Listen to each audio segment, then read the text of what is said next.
예, 일곱 번째 소식, 시끄러운 개혁신당 이름으로 준비를 했습니다. 먼저 허은하 개혁신당 대표와 이준석 의원의 목소리, 그리고 민주당의 반응까지 연이어 들어보시겠습니다. 원탑이니까 지금은 다들 그렇게 생각하시죠. 네. 뭐 그렇게 해서 그런데 이제 이준석만 있으면은 안 된다라고 생각해요. 전당에 조금 더 이제 경쟁할 수 있는 또 다른 젊은 정치인을 저희가 양성해내고 네. 더 키워 가야 된다라고 생각을 합니다. 다채롭게. 당연히 보수 진영에서도 탄핵과 그리고 계엄과 무관하고 무엇보다도 처음부터 윤석열 정부의 잘못된 점을 지적해 왔던 그런 사람이 선거에 참여해야 된다.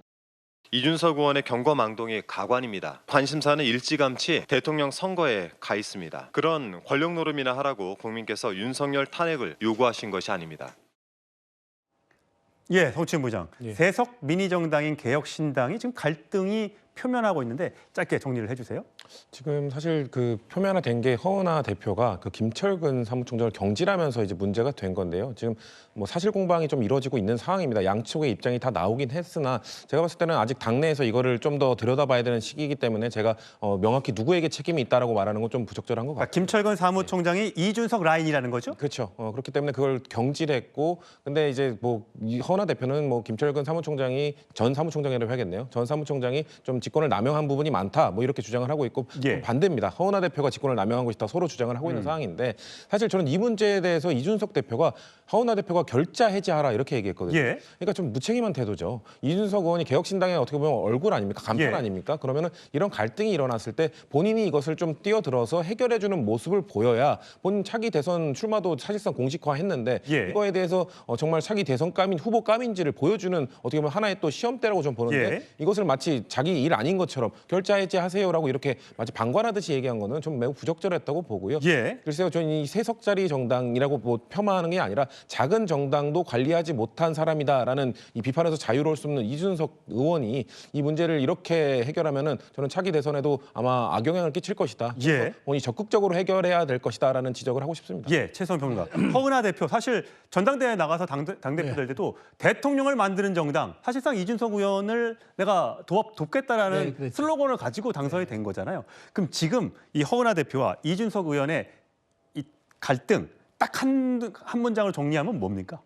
저는 이준석 대표가 말하자면 그 전면에 나서지 않음으로써 마쿠에서 행사를 하려고 했던 게 가장 큰 문제였다. 이렇게 봅니다. 그러니까 본인이 오너십이 있었으면은 지난번에 창당할 때도 정강정책위원장 맡지 말고 창당준비위원장 맡는 게 맞았고 예. 이번에 당대표 선거에 나가서 차례 당대표 선거를 맡는 게 오히려 깔끔한 처신이었는데 뭔가 본인은 뒤에서 다른 걸 염두에 두고 앞에 수렴청정하듯이 대리인 내세우려다 보니까 이런 지금 파국을 맞이했다. 이준석 대표의 정면 돌파가 아쉬웠다. 한마디로 정리하겠습니다. 예, 성룡 대변인. 저 상황을요, 정치권 일각에서는 허준 갈등이라고 부르더라고요. 허준 갈등? 허은하 대표와 이준석 의원 간의 예, 갈등이라고 예. 허준 갈등이라고 부르던데 저 세석짜리 미니 정당에서도 저런 일이 있다는 거를 이준석 의원이 좀 부끄럽게 여겨야 될 것 같아요. 왜냐하면은 이게 구조적으로 국민의힘에서 있었던 일과 대단히 비슷하지 않습니까? 자, 한동훈 전 대표도 당원과 국민 63%가 선출한 당대표였어요. 그런데 그 당대표의 정통성을 인정하지 않고 끊임없이 흔들어대는 세력들이 있었고 결국에는 한동훈 대표가 쫓겨났습니다.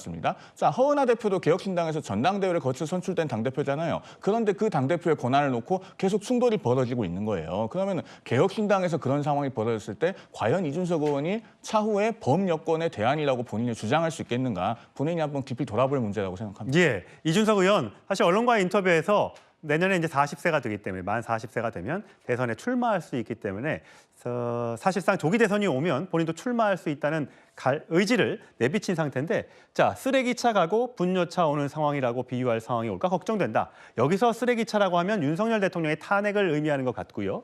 분뇨차 오는 상황. 자,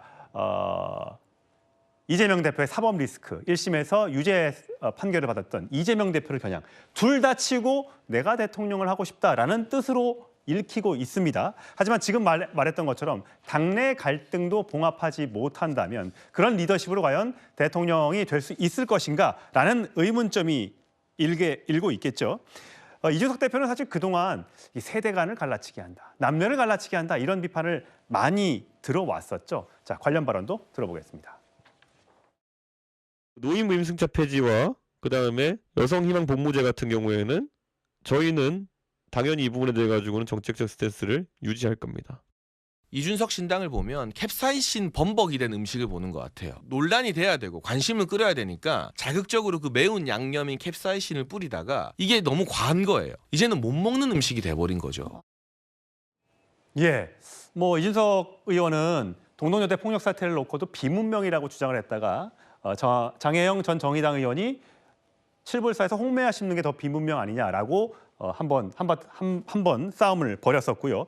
사실 명태균 게이트에도 이름이 등장을 많이 했었죠.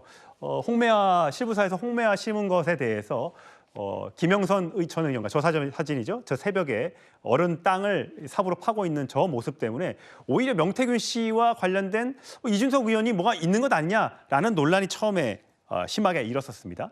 또 김영선 전 의원이 비례대표를 받겠다고 와가서 비례 1번 주면 김건희 여사와 관련된 공천 의혹을 폭로하겠다. 뭐 이런 또 주장이 처음에 있으면서 이준석 게이트, 명태균 게이트라는 얘기도 했습니다. 본인이 아니라고 이제 선을 그었기 때문에 이 부분은 일단 일단락이 됐습니다만 만약에 젊은 정치인인 우리 성치훈 부의장도 이렇게 이준석 의원이 여러 가지 논란에도 휩싸였고 또 당대표도 젊은 나이에 했고 여러 가지 중심에 서 있습니다. 어떻게 될 걸로 보세요?